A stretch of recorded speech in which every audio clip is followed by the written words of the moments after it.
네, 오늘은 성령 강림 후 넷째 주일입니다. 6월 16일 주일 새날교회 주일 공동예배 증언 말씀 함께 나눕니다. 오늘 성서 말씀은 누가복음 15장 11절에서 32절 말씀입니다. 누가복음 15장 11절에서 32절 말씀입니다.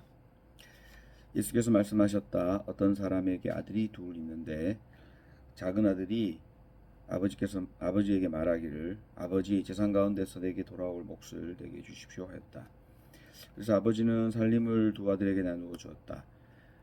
며칠 뒤에 작은 아들은 제 것을 다 챙겨서 먼 지방으로 가서 거기서 방탕하게 살면서 그 재산을 낭비하였다. 그가 모든 것을 탕진했을 때에 그 지방에 크게 흉년이 들어서 그는 아주 궁핍하게 되었다. 그래서 그는 그 지방의 주민 가운데 한 사람을 찾아가서 몸을 의탁하였다. 그 사람은 그를 들로 보내서 돼지를 치게 하였다. 그는 돼지가 먹는 쥐엄 열매라도 좀 먹고 배를 채우고 싶은 심정이었으나 그에게 먹을 것을 주는 사람은 없었다. 그제서야 그는 제정신이 들어서 이렇게 말하였다.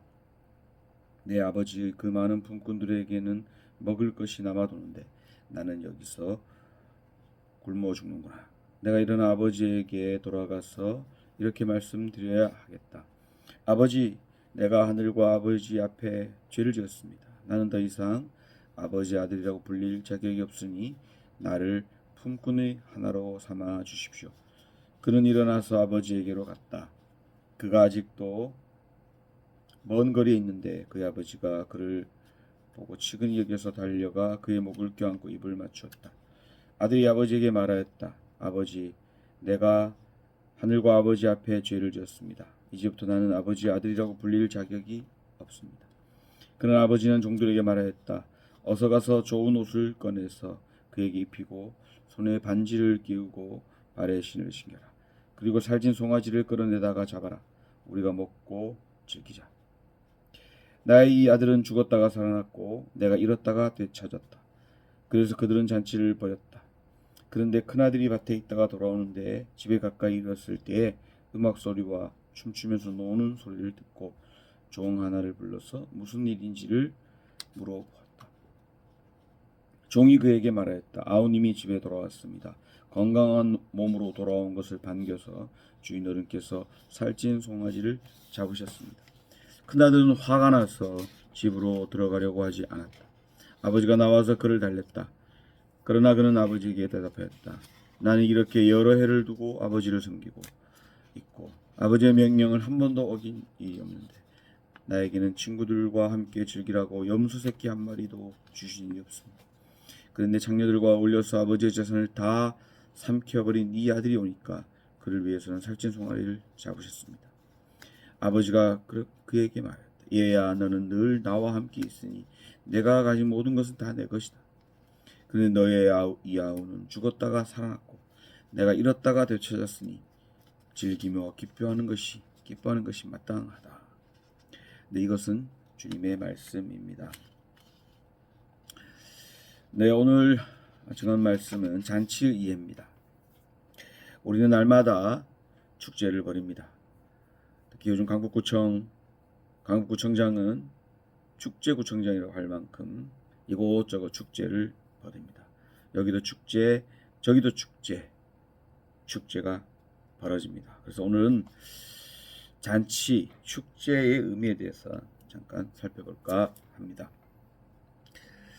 하느님은 우리의 기본적으로 날마다 축일처럼, 날마다 구원의 축제처럼 살아가기를 바랍니다. 오늘 그 원형을 성서 말씀에서 볼 수 있는데요. 첫 번째는 누구나 다 잘못을 할 수 있다는 거예요. 그런데 그 잘못한 사람이 뉘우치고 다시 돌아올 수 있다는 것, 그리고 돌아온 그를 귀하게 여기고 반겨준다라는 것입니다. 회복의 가능성이 열려 있다는 것입니다. 거기에서 진정한 축제가 일어난다는 것이죠. 축제는 단순히 먹고 마시는 것이 아닙니다. 그 이상입니다. 축제는 무엇인가 회복되어 가는 것이다. 단절된 관계를 잇는 것이고 다시 연결되어지는 것이다. 축제에는 용서와 화해가 있습니다. 또한 새로운 가능성을 열고 서로 함께 열어가는 것입니다. 또한 이전과는 다른 존재로 여기고 서로 환대하는 것입니다. 옛날에 했던 그대로, 옛날 모습 그대로가 아니라 다시 잃었다가 찾았고 다시 갈라졌다가 연결됐기 때문에 이전과는 다른 존재로 서로를 환대하는 것입니다. 혼란을 겪고 상처를 입고 빈털터리가 된 후 다시 돌아온 자리. 이는 이미 이전과는 다른 존재가 된 것입니다. 소유가 아니라 은총의 삶을 드디어 시작하는 것입니다. 문제는 바로 여기에 있습니다. 혼란을 겪고 상처를 입고 빈털터리가 된 사람을 환대하는 것에서 드러나는 문제는 좀 그렇지 않은 사람이 있잖아요. 떠나지도 않았고 혼란을 겪지도 않았고 상처를 입지도 않았고 빈털터리가 되지도 않았고 늘 주어진 규칙대로 지키며 함께했던 이 사람은 어떻게 되냐는 것입니다. 이 사람의 이 큰아들이죠. 이 큰아들이 그래서 화가 나고 시기심이 일어나는 거예요. 큰아들은 떠나지 않았습니다. 큰아들은 아버지가 하라는 대로 다 충실히 지켰습니다. 그런 존재는 돌아온 사람이 누리는 것과 돌아온 사람은 저렇게 환대해주면서 나는 왜 이렇게 홀대하느냐 라는 얘기를 하는 것이 오늘 성서 말씀에 나와 있습니다. 이건 굉장히 어려운 이야기입니다. 그래서 많은 학자들 중에는 이렇게 얘기한 사람이 있죠. 큰아들은 누구인가? 그리고 탕자는 누구인가? 큰아들은 바로 기득권입니다. 모든 것을 다 따르고 지키고 율법을 준수했던 자들입니다. 즉 율법학자 가깝죠. 바리새인에 가깝습니다. 이들의 불만은 탕자죠. 세리, 죄인. 15장 1절 2절에 나오는 이 말씀을 듣는 이 청자에 대한 얘기가 나오죠. 이 얘기는 세리와 죄인들에게 같이 모여 있을 때 얘기한 거예요. 그렇다면 탕자는 누구냐? 바로 세리와 죄인입니다.